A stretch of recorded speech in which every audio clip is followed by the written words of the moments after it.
Yoish, where am I? Sorry about that. Shake, shake. No earthquake. I should imitate an earthquake. Good morning, good morning, good morning. Okay, gang. Hi. Here we go. Usual suspects plus other names. Who knows? Oops. You can see where we're at. Just continuing straight ahead with what I was doing yesterday.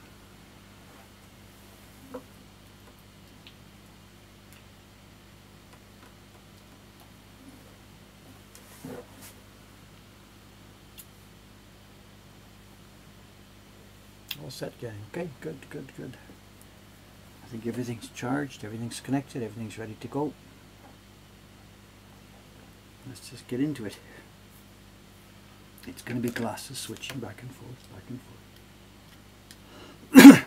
This is Saturday here, Saturday morning, so I'll be here by myself this morning. There'll be no Cameron's off on the weekends, and the day channel won't be here today. So it's just me, you've got just me, unfortunately.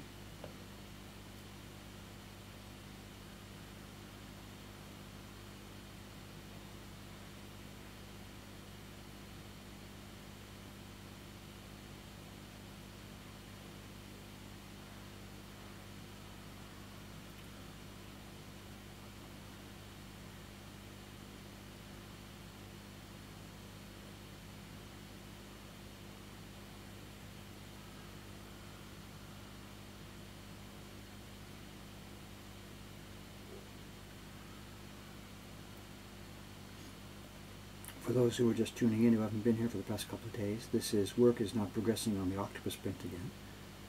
And this is one of the color blocks. There will be 4 or 5 color blocks, all of which have to be traced again from the original design, or almost all of which have to be traced from the original design.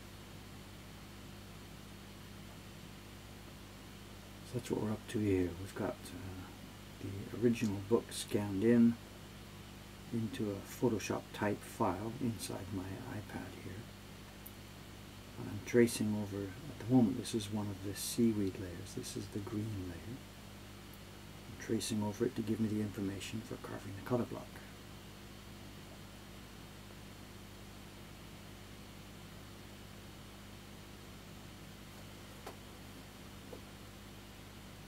This line you see here now in the center of the design with the red on the right and the green on the left, this is the page break in the book. Okay? I've got a printout of it here. Which camera should I show it at? This camera. This is the showing the left and right book pages, and we're at the page break here. That's just what's showing on the iMac screen at the bottom here. And this again shows one interesting point about the copy of this book that we were talking about yesterday. If you look at the right hand side, I'll hide my tracing for a moment. Okay, this is just a scan of the book. And you can see on the left hand side of this particular copy, it was done by a different printer or whatever, and they've omitted the yellow block. And to get that information, I will have to refer to a different copy of the book. I've got scans of a few different copies of it. They've omitted the yellow block, and they've omitted the black dots of some kind of seaweed.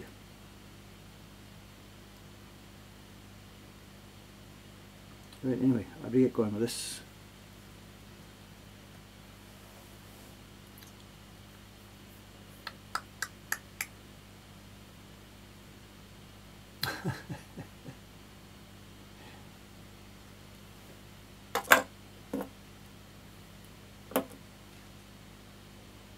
Okay, check. Layer, check.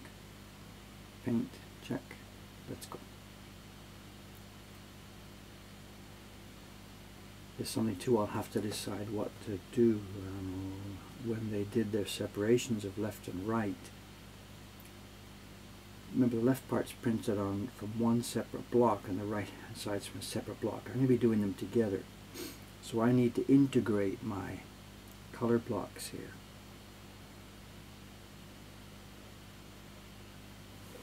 So we'll be doing a bit of improvisation here rather than tracing exactly what they did, because they were on different blocks. So we'll just unify it this way. I don't think we need that little bit of blue top there.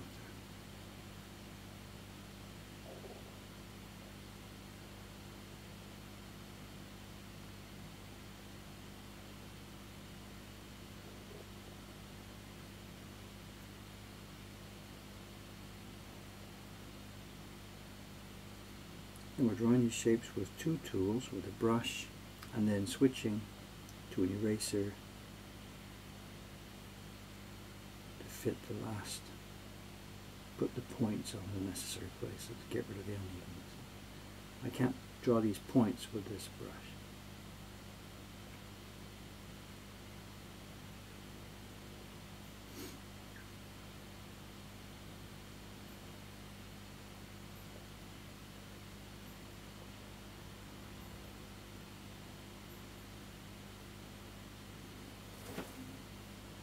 To the green on the left is registered properly, the green on the right was misregistered.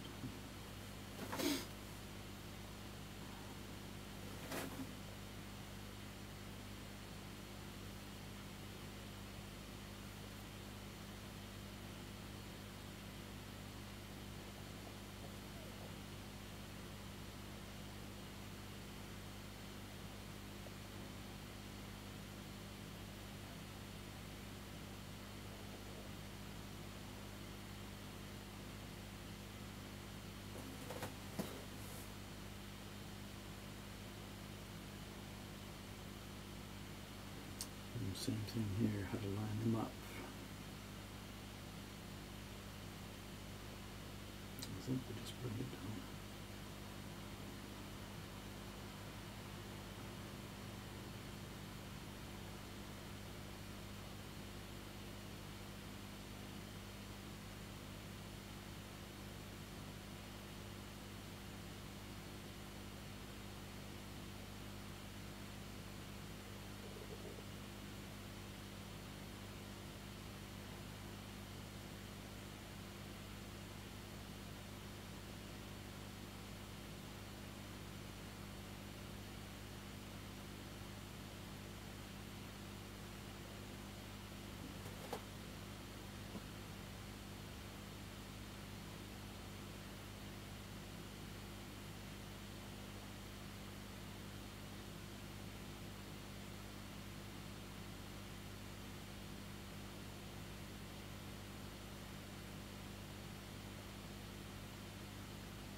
What a mess.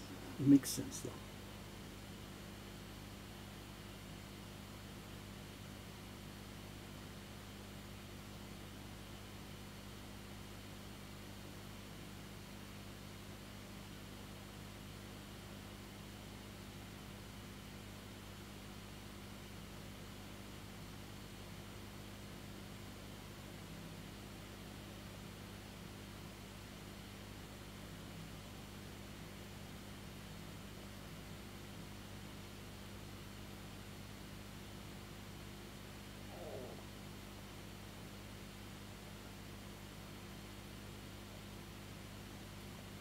Before I forget, I do have something I wanted to show. Not a show and tell in terms of the prints and stuff we've got, but something that we picked up yesterday that I'd like to show and get a bit of feedback on. So, oops, I've got to carefully keep on the screen here. Okay, hi. We do have something I'd like to show you, so give me a reminder about halfway through or something like this. Some of the points are going to be small. Yeah, no problem. This is what we do. I know. In fact, I'm carefully sort of sharpening these points here, but with the knife is going to take care of it.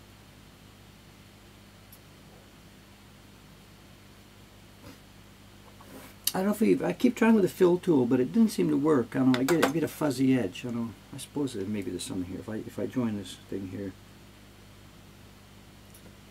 is there a fill tool? I don't know.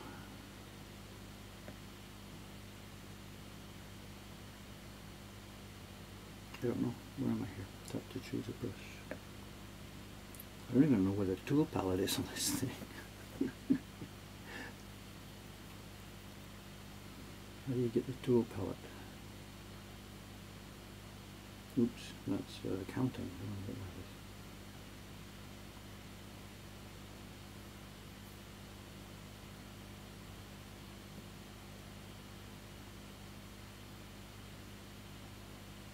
is. No idea. I'll have to explore it later. I don't know.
And this is the important part.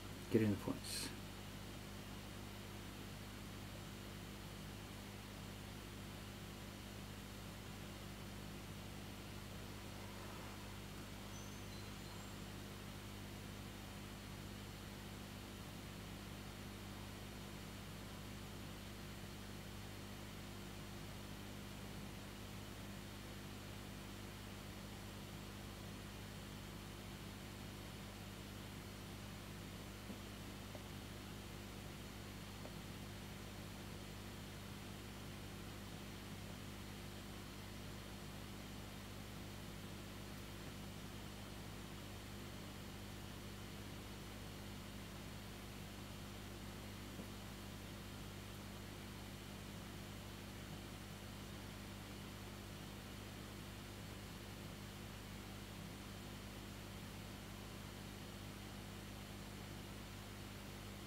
Oh, fridge is upstairs. I'm sorry. I left him up there when I was doing sizing. I forgot to bring him back down. Sorry about that.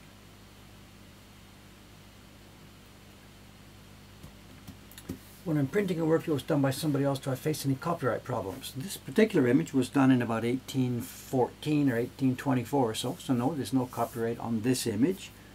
When we're working with modern stuff, of course, like with Jed Henry, of course, he's involved, we pay him. It's really those two things we're doing at the moment, traditional images, which are copyright free, and then working with Jed. That's about all we do at the moment.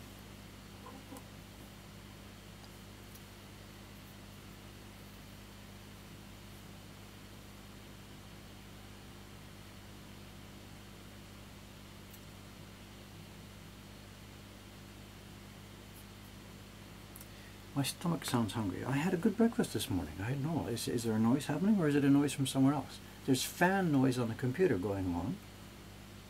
There's an air conditioner unit on the huge shopping center across the street which blares through the window. I think that's about all the noise I can hear. I've heard nothing else from the little guests upstairs since we had that episode last week or so where one or two of them were running around.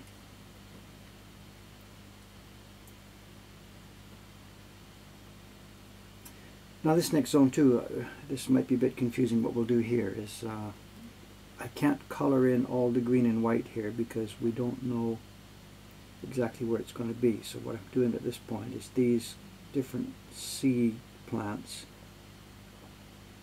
are going to be green with the white part popped out, and I'll take that from the key block when we do our color, our transfer from the key block.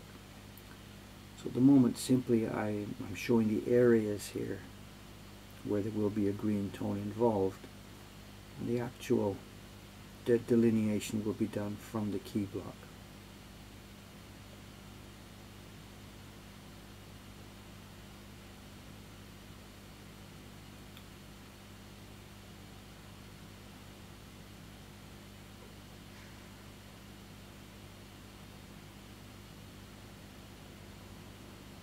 So there's a mix of two things happening here. These jagged areas I need to draw here because that info is not on the key block, but these round anemone type things, that information is on the key block. And that's where I'll be getting the green information for this part of it, the one I'm coloring right now. So it's a bit confusing at this point because it's a mix of these two things, I'm sorry.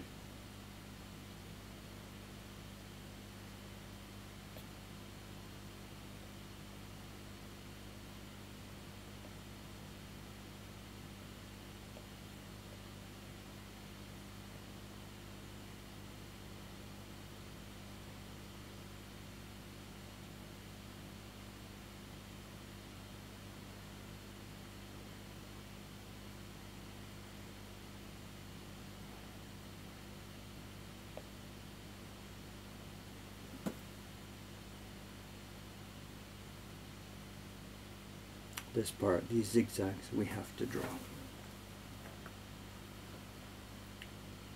This is really careless. This guy didn't even take any effort whatsoever to make these nice shapes there. You can see where his knife ran across the top. Shoom.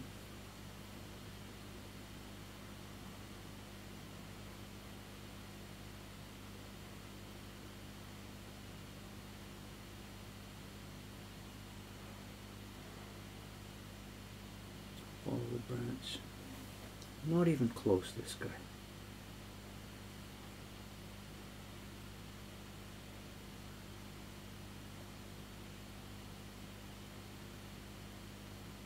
So again, the conundrum, how much do I follow what he did and how much do I improve it?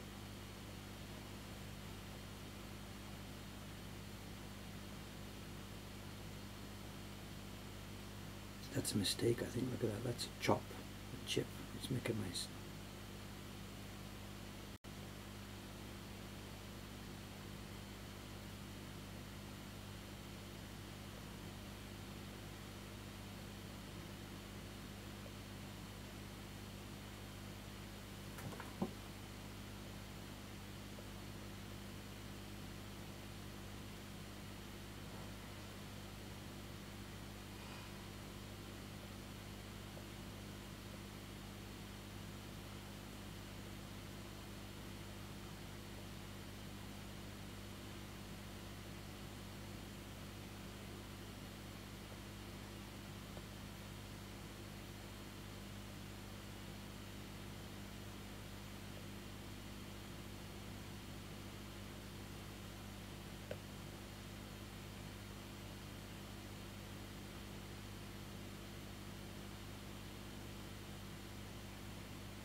So ignore things over here.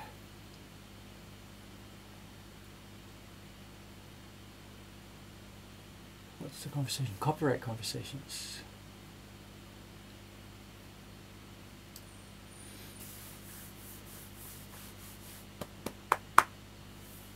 Do I intend to carve the lettering that surrounds the main image? Yes, but what we're going to do is a little bit different here.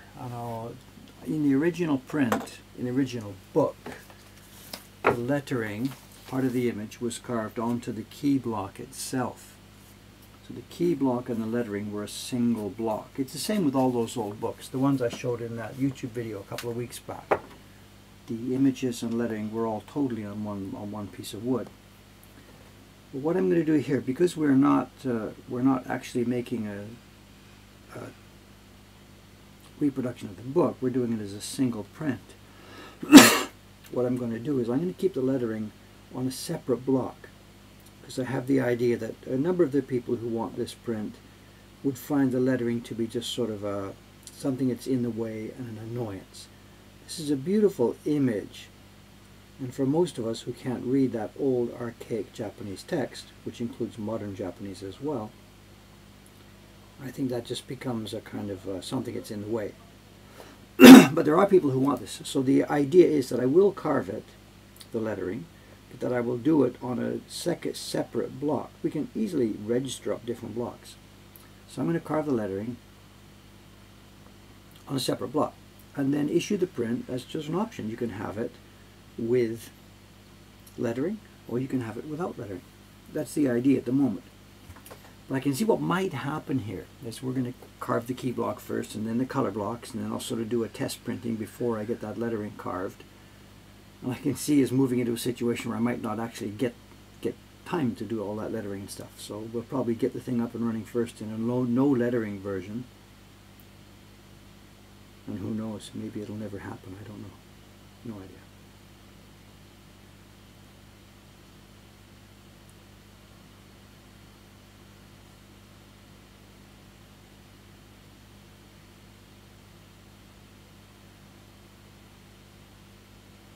The story in that lettering is not specifically interesting. I don't know of an English translation of it, but on the Japanese Wikipedia page for this print is a translation into modern Japanese.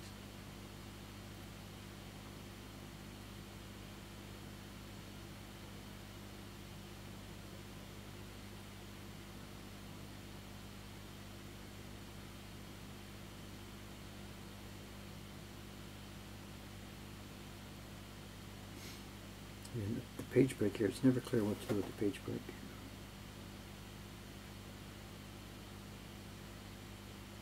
This line too, this is now where the green block meets her body, and the original we're copying here has a misregistration. The green bumps into her body.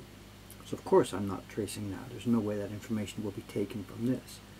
So when it comes time to carve this green block, it'll be a combination of the drawn zigzags that I'm doing here, plus information from the actual transfer from my carved key block.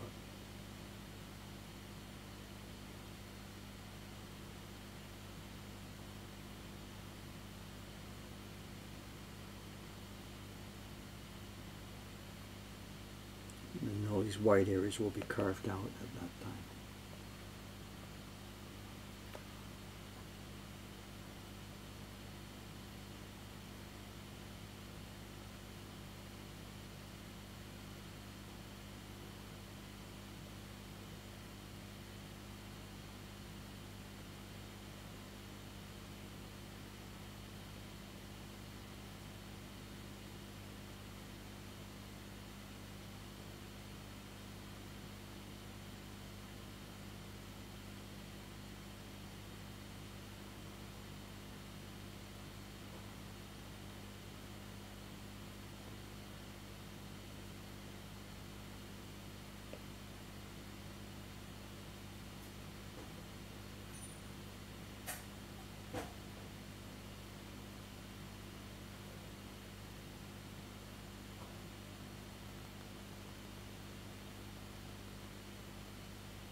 a complete set to buy both. I don't think anybody's going to buy both. If you want, we could print just the lettering for you on a separate sheet or something.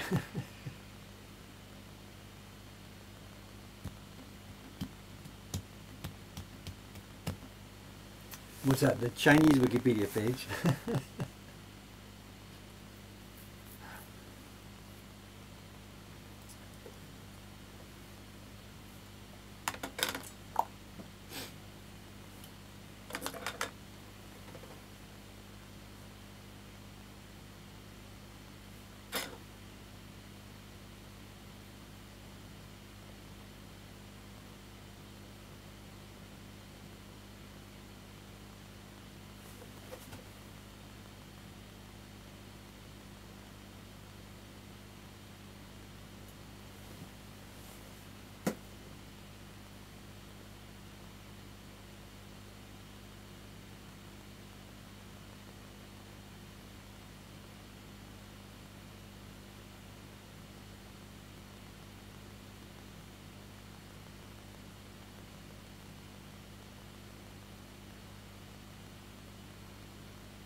These green zigzags have a bit of a different feel on this left-hand side from the right-hand side. I don't know if it's different people that did it, different carver perhaps, different sketcher, I don't know.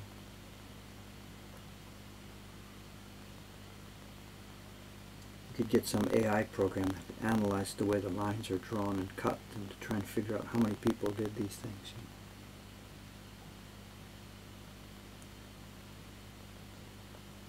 Did I hear a question beep? I think I did, Sean.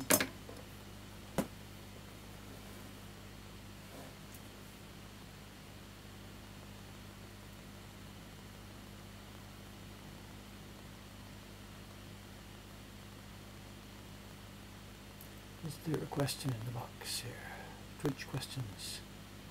Two questions. One from 7 o'clock this morning, an hour before I started.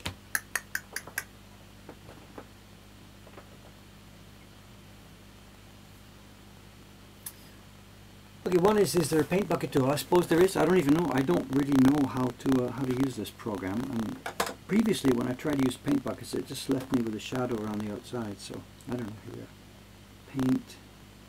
Paint and erase, touch, adjust colors, retouch, select, paint and erase.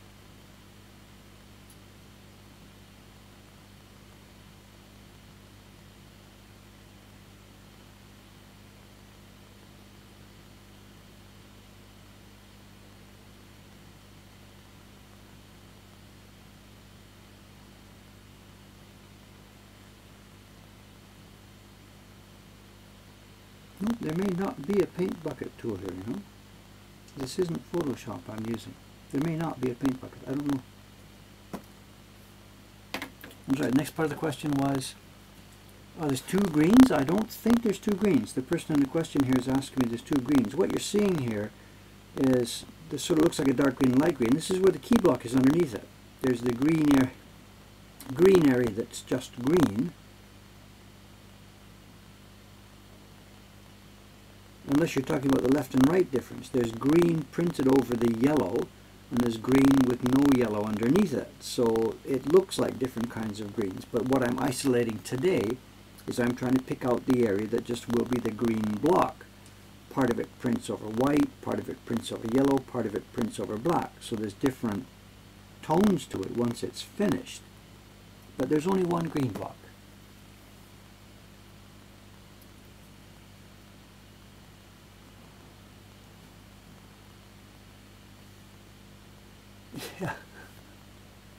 Yeah, whatever. I said I don't think there is a fill tool here, but whatever.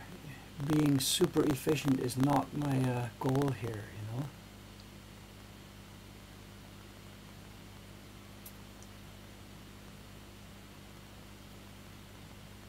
Oh, sound issues. My God, just leave me alone and I'll do the work. What's going on here? Weird buzz when I talk. Testing 1, 2, 3. Here's the microphone. Hi, this is the mic. This is the mic. 1, 2, 3. It shows everything exactly the same at this end as it usually does.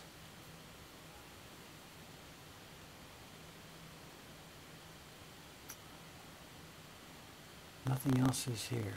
I've got no other filters working.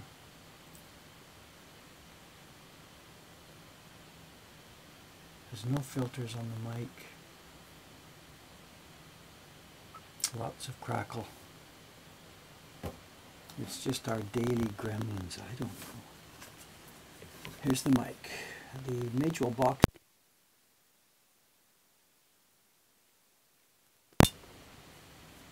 This box is very hot. I don't know if that's a problem or not. Mic unplugged, now plugged back in.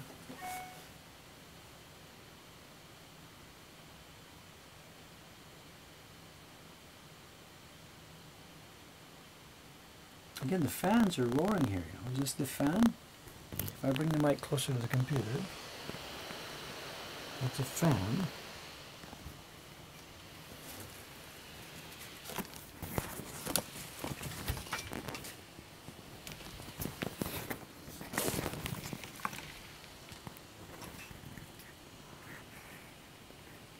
Not the fan.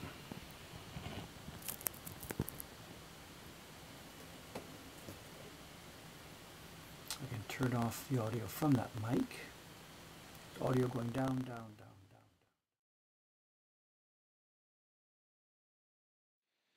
This is now the audio. I've just turned up the audio from the MacBook itself. Now you must be hearing a lot more fan noise. I'll turn off the audio from the MacBook and turn on the audio from the video interface. And it's hot. It really is hot, that little box.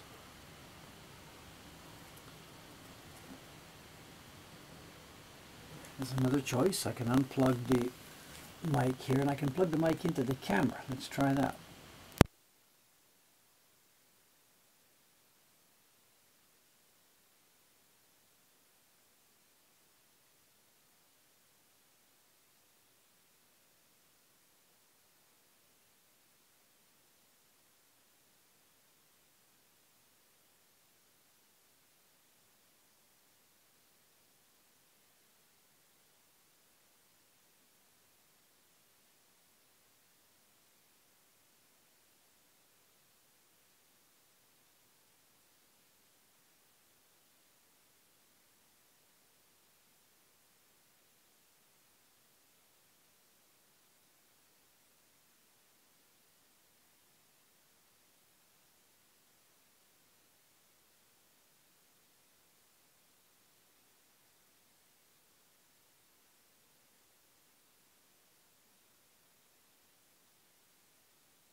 Do you hear me now? Do you hear me now?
Some of these greens they've lined up with the black and some are not lined up. It's hard to know what they're trying to do here.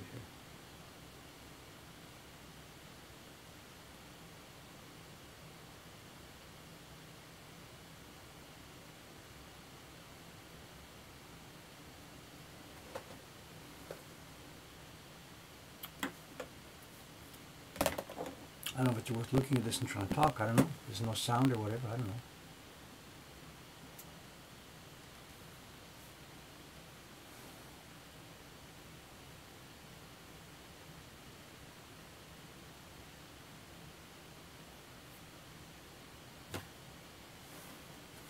What time is it? 8:42. I said I did have something I wanted to show you. A couple of things I wanted to show you.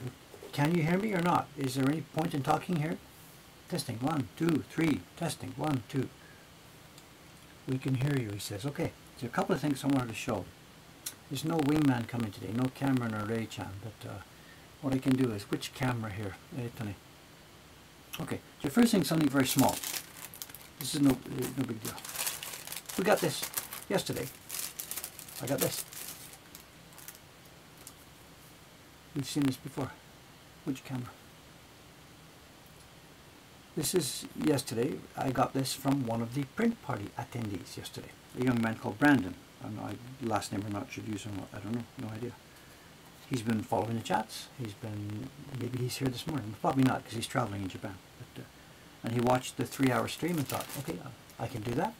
So we've got a collection growing here. A different number of people here from the fan page, whatever, have been sending me their versions. I don't have them all here right now, but the staff's got a little album.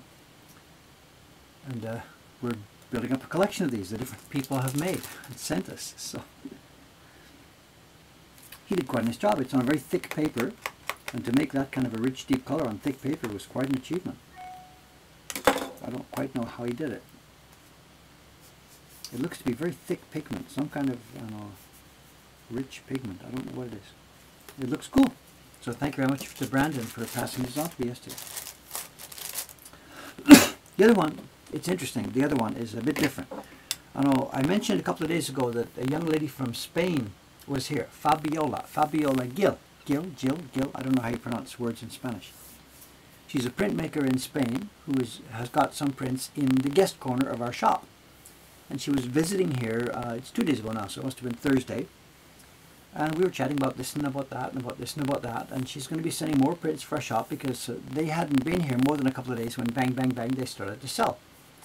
And she and I hadn't really talked much about the business aspect of this. You know, how much, she gave us a price that the print should be sold for, but then how to talk about the business, when should we pay her, monthly or twice a year or something or whatever. We didn't discuss that. So when she was here on Thursday, we did talk about it. And it seems she has no easy way to receive money without losing tax or something, whatever. So she said rather than pay me cash for the prints that sell in the shop, she asked if we could make arrangements to perhaps help her getting supplies. Okay, no problem for us. He's away. One or the other for us. So she asked about pigments, and she went upstairs with Suga-san, one of our staff members here, and chatted with Suga-san about what kind of pigments we're using. And we showed her that we don't have a whole bunch of hundreds of different pigments, that we just basically have 5 or 6, perhaps 7, depends how you count it, basic types of pigments. And she has no access to that kind of stuff over there in Spain. So she said, okay, in exchange for the prints that we're selling in the shop of hers, can she perhaps get some pigments instead? So yesterday afternoon, I jumped on a bicycle here. Aoyama-san brought a bicycle over to the shop to use. And I went over to the pigment shop and got a bunch of stuff that will suit her needs, I think. And it might be interesting to show you, because a bunch of people here have been asking us all the time. The chat has gone silent. Is something wrong with all this? I don't know. I don't hear anything. Nothing feedback. No, nothing. Everything's dead now. Up. Green light. Live. 45 minutes. Dropped frame 0. Oh, it's all good. Okay. All right. All right. I don't know. I never know. With all these problems that keep going on. So anyway, let me move the iPad here for a second. Zoom out a bit, perhaps. So this is what we are going to be sending her. It's a collection of 5 pigments. What we want for ourselves is we want ideally we want 7 different pigments. I've got to do a blog post or a video about this somewhere, sometime. What I want is a color wheel with 2 blues, 2 reds, 2 yellows, and black. And we're nearly there with getting the different kinds of pigments. And when I say that, what I mean is, I want for each of the 3 primaries,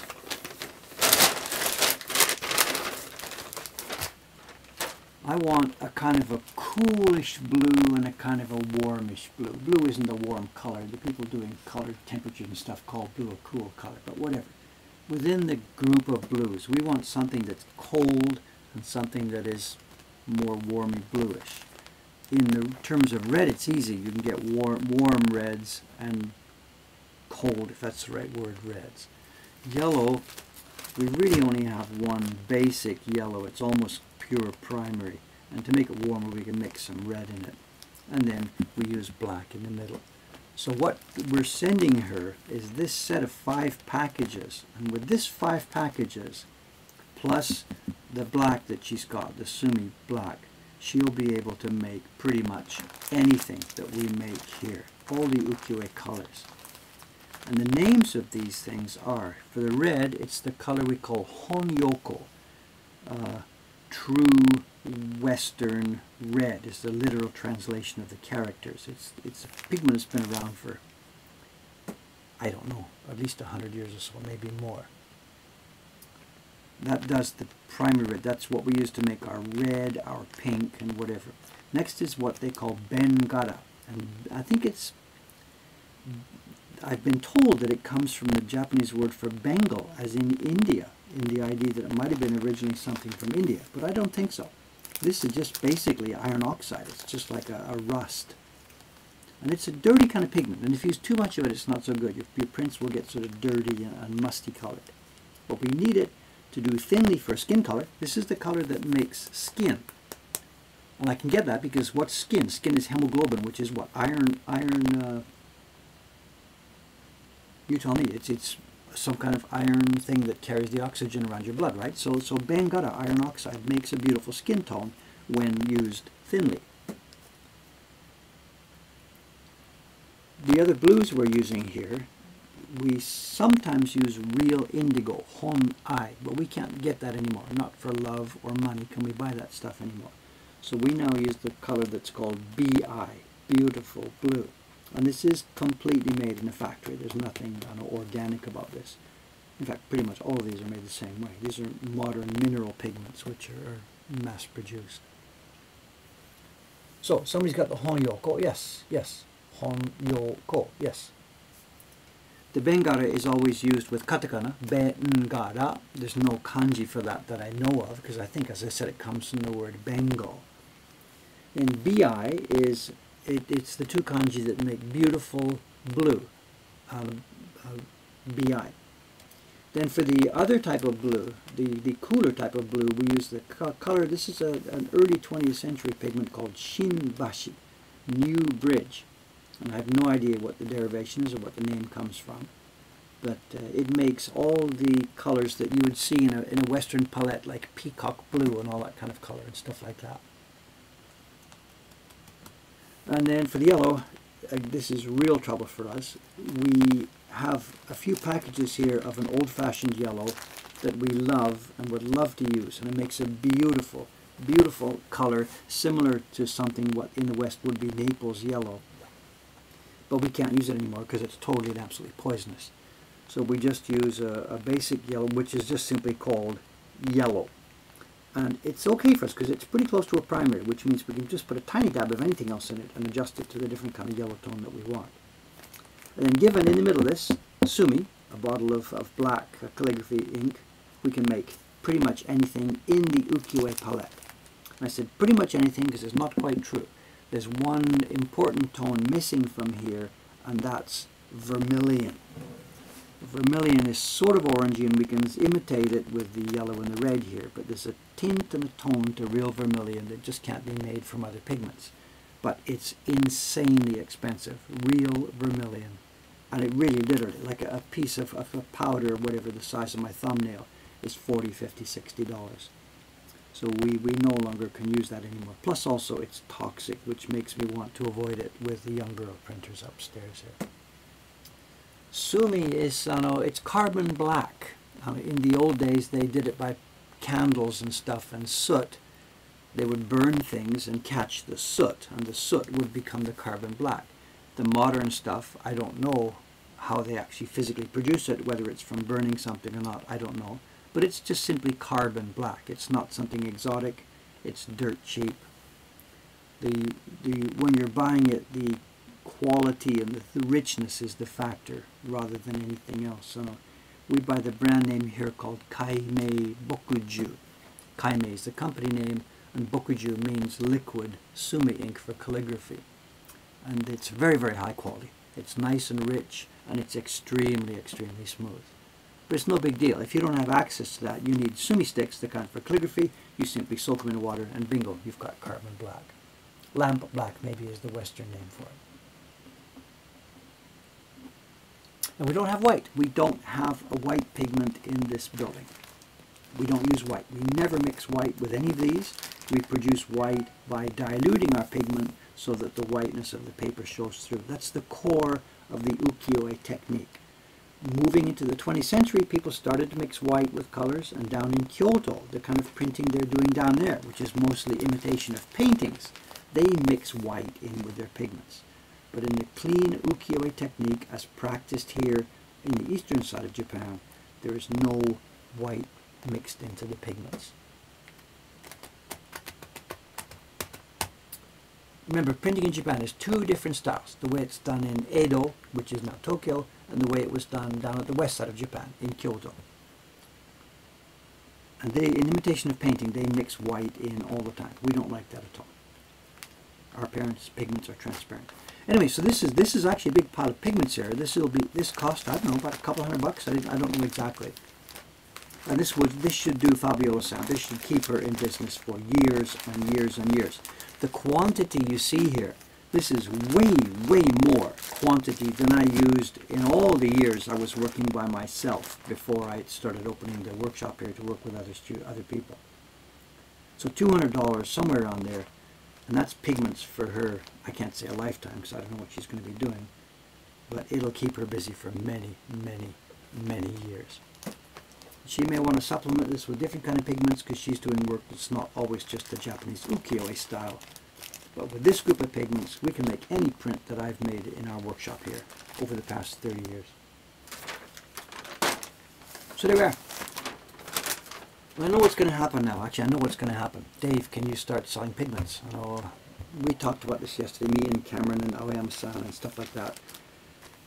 We should, I guess. What we can do is probably even, like we bought this at retail yesterday. We didn't try and get a wholesale price. I just went to the shop, bought them at retail, put my money on the table, and we'll send this to Fabiola-san. But if we explored farther up the supply chain, buying them wholesale, packaging them ourselves into smaller packages and selling them, should we get into the pigment business? I don't know. I know what you guys are going to say. I don't know. I don't know. I don't know.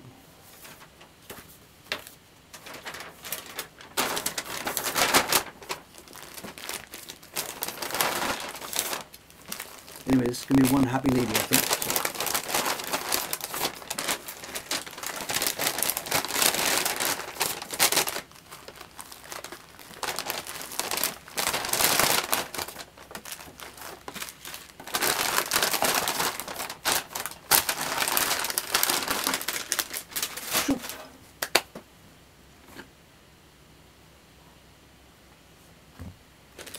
Real indigo does still exist in this country. You know, out in Ome, near my house where I live, out in Ome, there's an indigo dyeing workshop, and they're having huge trouble with this. And what they're doing now is basically they're starting to farm it themselves. Indigo is a plant, and they are farming it themselves to try and give themselves enough supply of the raw plant to be able to do their dyeing of their fabrics.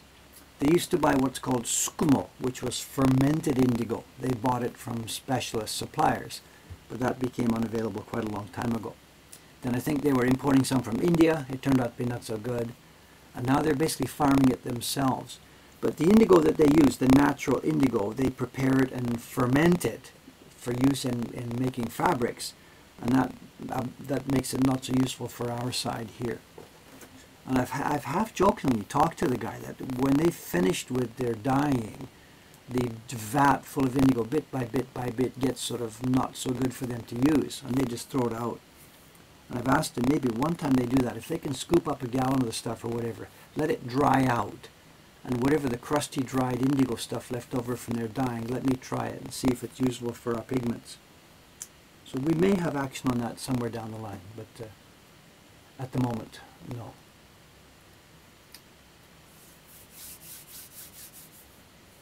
Yeah, a dealer of powders and plastic bags. You're laughing, but that's one reason why we're thinking this is not something we want to do. How much trouble are we going to get? I mean, there's nothing illegal about this stuff, but my point is sending packages of powder over to foreign countries. What's customs going to do at the other end?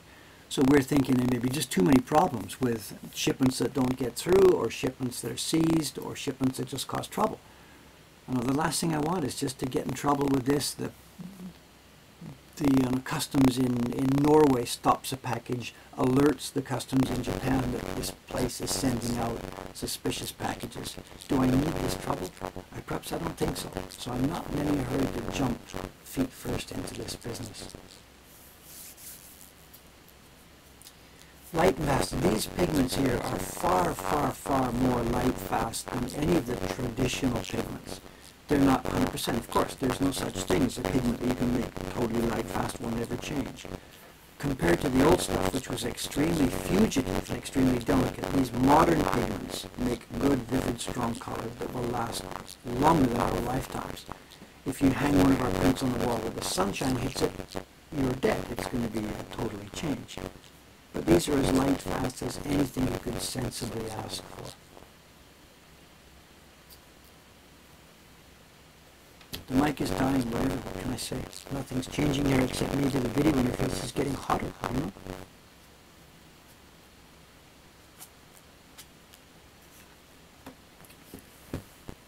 Two electrical cords crossing, whatever. The mic cable is completely in the air by itself. The video interface just goes from the camera straight to the interface, straight to the computer.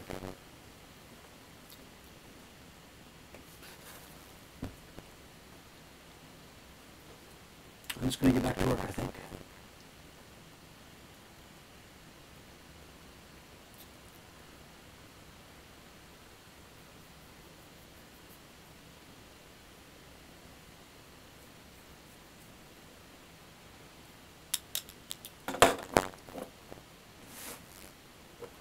Where am I? Here. Okay.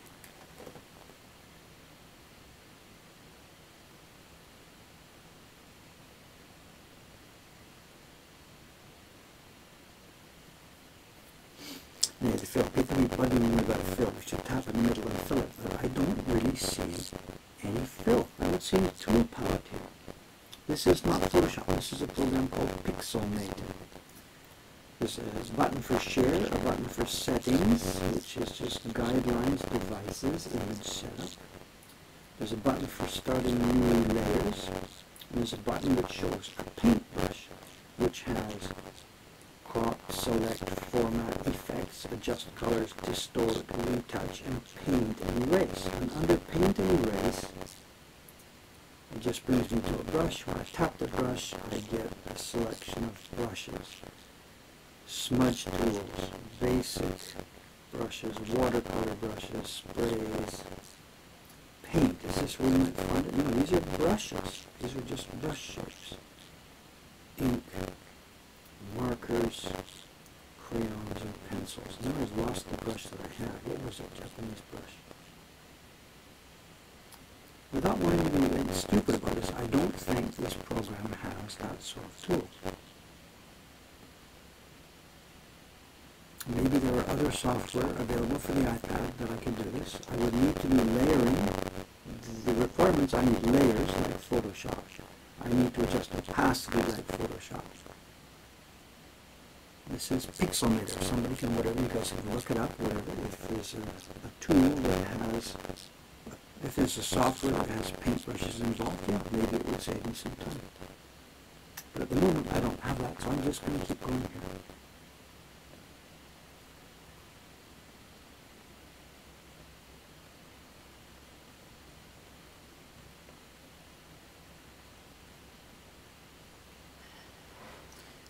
The first time I started using this software was last year, was when we were doing the key block for this part. And the key block, being mostly lines, doesn't have any requirement for doing fills. So the issue didn't come up. It's only coming up now that we have, of course, wider areas.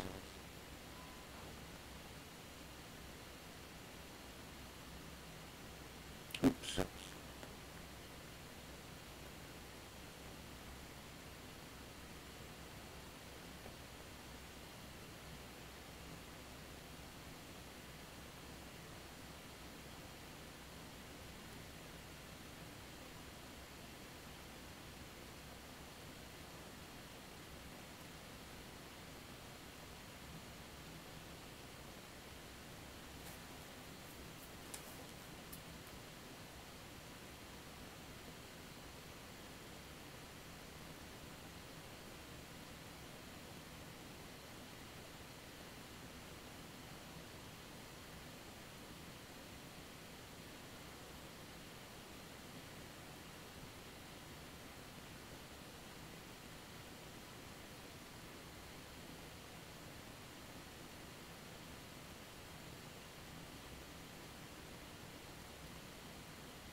Let's go back and make the shapes.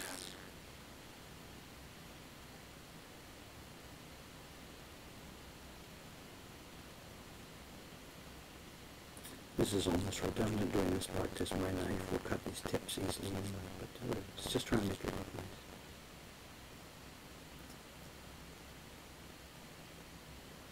The better the starting position is, the better the cutting will be.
The audio's unintelligible. Switch to the MacBook mic.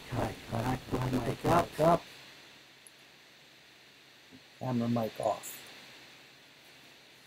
Audio is now the MacBook mic. The other mic is turned on. You've got to be hearing a lot of fan noise.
Any questions in here? Anything sensible question or something I can handle?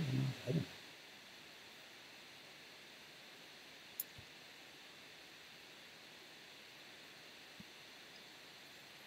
Static phone, okay, whatever. I'll check this all later. We'll try and test this again.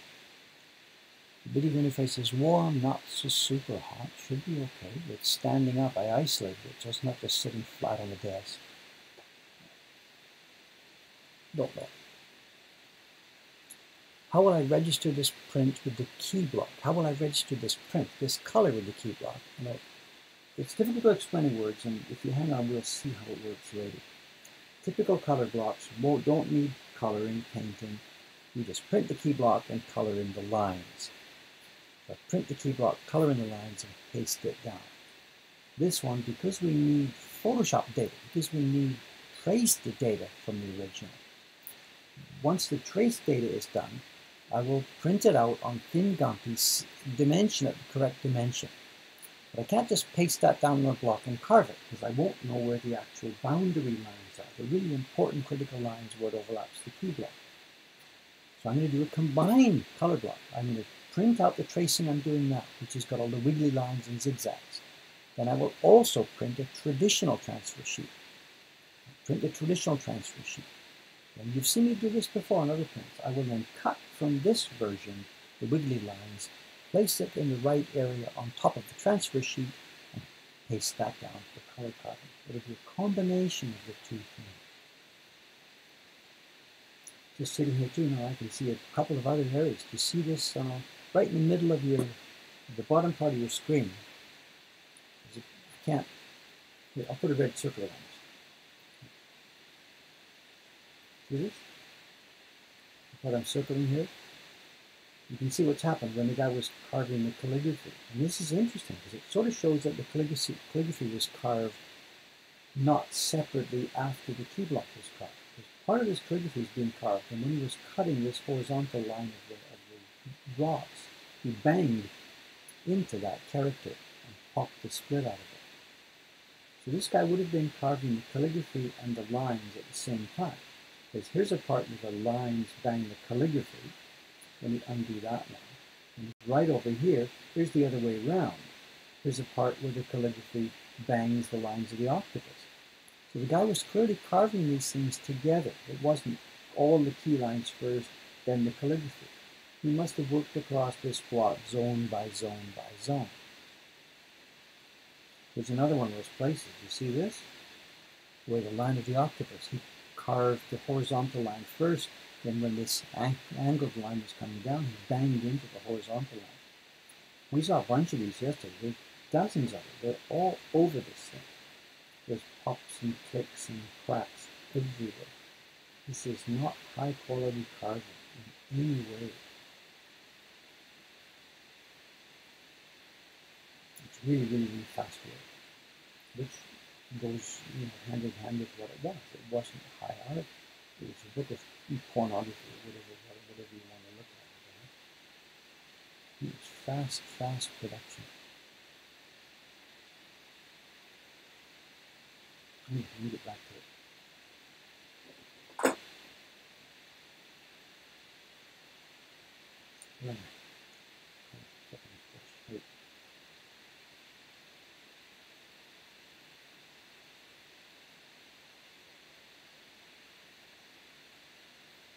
I'm not really sure what the green is. There's sort of semi-guessing.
It's that time already. 9:19. God, this goes by so quickly. An hour and a half, I've got nothing done. Whatever.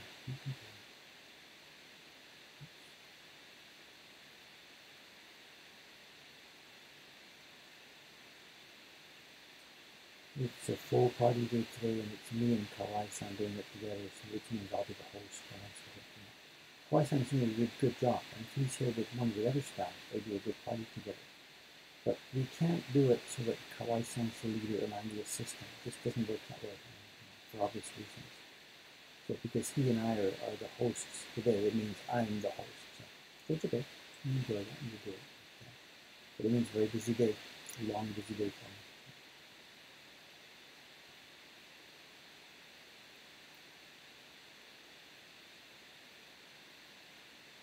With 3-party schedule, I'm almost certain that we drop in this thing.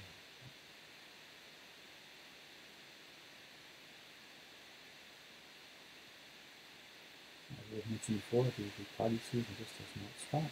We've got the last few years we've been in business here. Another reservation, yeah, which is for today, I see. So yeah, it's going to be a busy day. So, a busy day. We're now in the home stretch of the work downstairs. And Aoi and my son, I think we might be able to actually get into the place downstairs before the end of the month. We're not going to do a grand opening or anything. We're going to do a guerrilla, just one night after the floor's gone in and after the counters are in place. We're just going to stay up all night and just move everything downstairs. And then bit by bit, over the following few days after that, try and clean it up and get it upstairs finished. So it won't be a grand announced in advance grand opening. It's just going to be a guerrilla. Staff can go home one night from the second floor. When they come back the next morning, they're going to find the shops on the first floor. And the target date, I think, somewhere on the end of the year. We'll see. No promises. Absolutely no promises. The floor is going to be a big deal. But for today, right now, it's going to be quiet. So there's no construction today. Nothing will happen for a weekend now.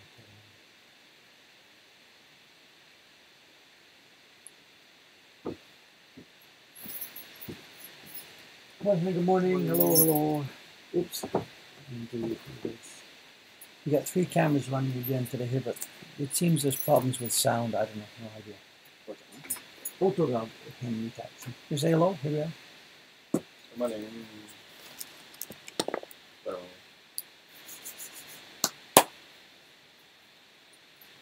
So ready to go.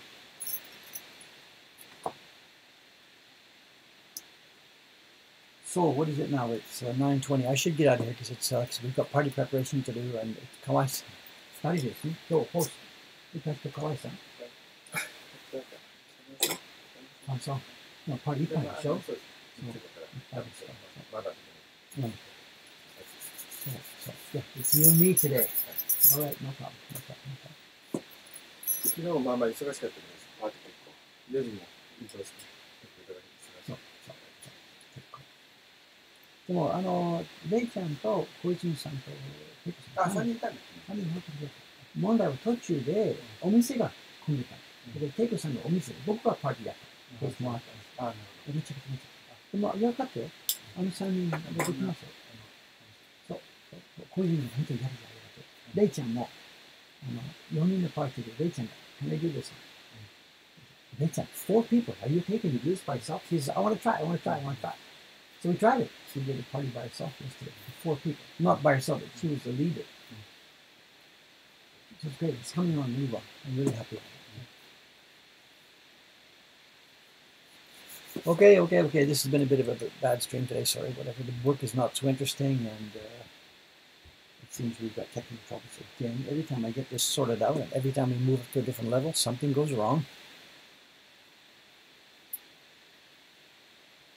What's this? A message from Bet Bull. I didn't see that. It came earlier, is it? Sherry and I are away to Victoria for the weekend. Okay. That's my mother. She's taking a weekend off. Yeah, have a good time. Okay, all right. So I was going to try and Skype you yesterday, but my Skype was down yesterday too. I don't know what's going on. Everything's going wrong here all at the same time. So, whatever. Anyway, we do what we can do. I'm sorry about this. One thing at a time. Anyway, right now I do have to get to the shop because it's a full day of work ready for me here. The stream now, the next few days. Today's Saturday. There will be a stream tomorrow, and as far as I can see at the moment, I should be just continuing to trace this green. What I had planned on doing was I was going to trace all the color blocks and then get going on the carving. But I think that might not be so interesting for viewers. So what I'm going to do is I'll switch over. I'll keep tracing this green, and I'm about maybe, you saw it, just crossed the halfway line. So I'm about 60% through this green. Once the tracing on the green is finished, I'll print it out as a hunch. I'll paste it down and start carving. So rather than just spend the next 2 weeks tracing, I'll go back and forth. I'll finish this tracing, and then I'll start carving the seaweed block, which should make the streams a bit more interesting. Oh, Shiko-san, hello, good morning, soka. Can you say hello to the stream here? So we got 3 cameras running.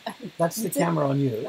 That's the camera showing the tracing, and the iPad screen. The iPad screen actually shows over there. So we've been tracing it. This is the don't look. This is the octopus.